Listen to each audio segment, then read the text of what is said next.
Welcome to Elmika Project. Sekarang kita kembali ngebahas tentang 72 Gothia Demon. Kalau di episode yang kemarin aku salah sebut ya, jadi nyebutnya 47. Agak dikorupsi dikit. Gothia Demon di posisi 53, kita ada Cameo atau Kame. Cameo ini posisi ranknya itu adalah presiden dan sealnya terbuat dari material Mercury. Cameo membawahi sekitar kurang lebih 30 Legion Spirit. Dan waktu ritual yang paling bagus untuk melakukan pemanggilan Cameo ada pada awal September sampai dengan pertengahan September. Ritual dilakukan menghadap ke arah timur dan barang-barang yang harus disiapkan antara lain lilin berwarna putih, sealnya jangan lupa, sediakan dupa beraromakan vanila, dan tentu saja masih ada beberapa barang ritual lainnya yang harus dipersiapkan. Kame atau Cameo seringkali menampakkan sosoknya sebagai seekor burung berwarna hitam. Burungnya bisa jenis apa aja, tapi yang lebih sering itu warnanya pasti hitam. Atau kalau dia sedang menunjukkan wujudnya menyerupai manusia, sosok yang dipilih biasanya adalah sesosok lelaki tinggi besar, seperti menyerupai kayak prajurit mungkin ya, badannya kekar kayak gitu. Kemudian dari tubuhnya memancarkan aura berwarna emas yang terang. Jadi auranya bagus, bercahaya, warnanya emas. Ciri khas yang satu lagi adalah di tangan kanannya dia selalu memegang pedang. Berbicara soal kemampuan, Cameo mampu mengajarkan untuk mengerti bahasa binatang. Jadi misalnya kalau yang tadinya kamu nggak bisa terlalu dekat dengan binatang, nggak ngerti harus bagaimana, kalau dengan bantuan Cameo, kamu bisa ngerti pada saat anjing menggonggong, dia minta apa atau itu artinya apa. Kemudian kalau dengan kucing itu seperti apa, atau dengan burung harus bagaimana, hal-hal semacam itu. Selain lebih memahami bahasa binatang, Cameo juga bisa mengajarkan kepada kita untuk bisa lebih mengenal alam semesta. Vibrasinya seperti apa, memahami suara-suara yang ada di lautan dan sebagainya. Semuanya yang masih berhubungan dengan suara alam. Cameo bisa membantu untuk meningkatkan ketajaman intuisi kita, dan Cameo bisa memberitahu kita hal-hal yang berkaitan dengan alam yang akan terjadi.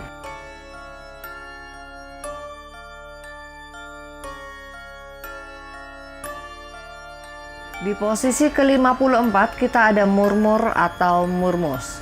Murmur ranknya adalah Duke dan dia memimpin sekitar 30 Legion Spirit. Sealnya terbuat dari material tembaga. Dan untuk waktu ritual yang paling kuat untuk memanggil Murmur ada pada pertengahan September sampai dengan awal Oktober. Lakukan ritual menghadap ke arah utara dan sebisa mungkin lakukan ritualnya pada hari Selasa dini hari atau Jumat dini hari. Atau mungkin bisa lebih tepatnya kayak malam Selasa sekitar jam 1, jam 2, atau jam 3. Atau bisa juga malam Jumat sekitaran jam 1 sampai jam 3. Barang-barang yang dibutuhkan untuk ritual pemanggilan Murmur antara lain adalah lilin berwarna hijau. Kemudian siapkan dupa beraromakan sandalwood. Kemudian siapkan sealnya, letakkan di piring yang terbuat dari tembaga. Kemudian kubur itu di dalam tanah. Berikut ini adalah seal yang digunakan untuk pemanggilan Murmur. Bicara soal penampakan, Murmur lebih sering menampakkan wujudnya sebagai seorang kesatria atau bisa dibilang seperti prajurit yang mengendarai Griffon. Griffon itu kayak semacam, ya boleh dibilang kayak anjingnya neraka gitu ya. Karena badannya tuh mirip-mirip kayak anjing besar tapi kepalanya beda. Kalau dalam bahasa Latin, murmur itu artinya bisikan, suara, atau bunyi trompet. Nah, mungkin karena kedatangannya dia itu selalu kedengaran bunyi trompet, makanya di menu yang satunya dikasih nama murmur. Mungkin begitu. Salah satu tanda yang menunjukkan kehadiran murmur adalah dengan terdengarnya suara trompet. Biasanya suara trompet ini kedengaran keras, tapi hanya orang-orang tertentu saja yang bisa mendengarnya.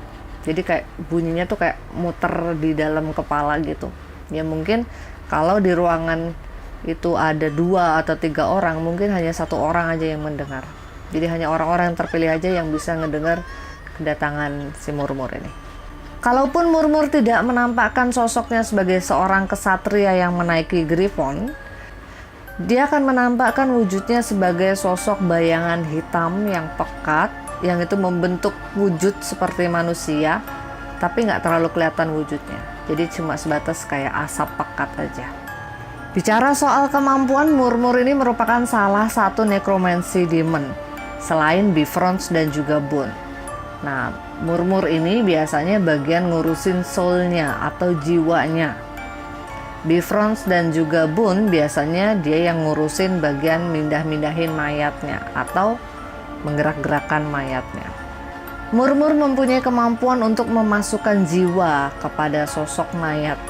Walaupun mayat itu katakanlah sudah membusuk atau sudah tinggal kerangka, itu masih bisa dia lakukan. Tapi tentu saja yang dia masukkan itu bukanlah jiwa sebenarnya dari orang yang punya badan itu. Pasti lain dikasihnya. Nah, makanya kalau si mayat ini sudah dikasih jiwa lagi sama Murmur, maka dia bisa hidup kembali, bisa digerakkan kembali, dan tentunya ada campur tangan mantra dan beberapa ritual yang lainnya. Murmur sangat senang kalau diminta untuk berburu makhluk lain. Maksudnya di sini kalau ada serang-serangan makhluk, nah terjunkan aja si Murmur ini karena dia akan sangat senang membantai makhluk yang lain. Akan dikejar-kejar sama dia. Jadi kalau dukun sama dukun berantem, kodamnya pada berantem, demitnya pada berantem, nah lepasin aja si Murmurnya ini. Nanti dia akan bereskan semuanya. Kemampuan Murmur untuk mendominasi makhluk lain sering digunakan para penyihir untuk membantu mereka melakukan ritual exorcism. Jadi kalau ada yang kerasukan dan itu agak-agak bandel, nggak mau keluar, disentil nggak mau keluar, nah terjunkan Murmur supaya dia nanti yang akan tarik keluar dan akan dibantai sama dia. Jadi kalau disuruh keluar baik-baik masih bandel juga, kasih urusannya ke Murmur, jadi biar urusannya Demit versus Demon. Meski terlihat bisa sangat untuk diandalkan, namun harus hati-hati dengan demon yang satu ini karena Murmur merupakan demon yang haus darah.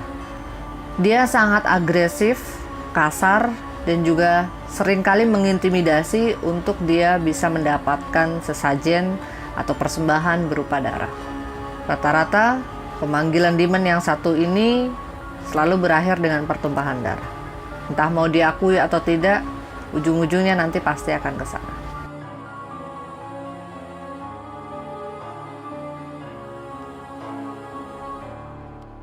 Di posisi ke-55 ada Orobas. Orobas ini seringkali dijuluki sebagai demon yang tahu segalanya. Ranknya adalah Prince dan dia membawahi sekitar 20 legion spirit. Sealnya terbuat dari material timah dan waktu yang paling bagus untuk melakukan ritual pemanggilan Orobas ada pada akhir September sampai dengan awal Oktober. Lakukan ritual menghadap ke arah utara dan barang-barang yang dibutuhkan untuk ritual pemanggilannya antara lain adalah lilin berwarna biru, kemudian siapkan dupa beraromakan sandalwood. Sealnya jangan lupa dan tentu saja masih ada banyak barang ritual lain yang harus dipersiapkan. Berikut ini adalah seal yang digunakan untuk pemanggilan Orobas. Bicara soal penampakan, Orobas seringkali menampakkan wujudnya sebagai seekor kuda. Kuda yang terlihat sangat cantik, sangat menawan, sangat bagus, sangat indah, sehingga siapapun yang melihat pasti terpesona. Kalaupun dia tidak menampakkan wujudnya sebagai seekor kuda, Orobas biasanya akan menampakkan wujudnya sebagai sosok manusia. Untuk membedakan antara demon yang lain dan Orobas, perhatikan goresan lukanya. Karena demon yang satu ini, pada saat kemunculannya dalam wujud apapun, dia selalu punya tanda sebuah goresan pedang yang itu cukup panjang. Biasanya itu akan ada di sekitar perutnya.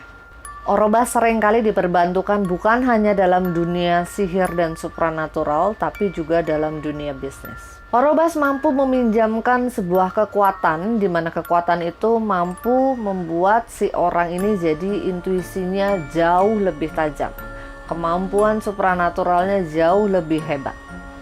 Bukan hanya itu saja, hawa Orobas yang menyenangkan seringkali digunakan oleh para pelaku bisnis. Mereka yang mempunyai bantuan dari Orobas biasanya akan mengeluarkan hawa yang menyenangkan. Apapun yang diucapkan, orang tidak akan berpikiran jelek. Orang akan selalu mengatakan iya, nggak bisa marah. Dan Orobas mampu memberikan sebuah intuisi yang tajam untuk berurusan dengan bisnis. Jadi istilah kata mau bisnis apapun, kemungkinan untuk jatuhnya itu sedikit. Pasti lebih banyak naiknya.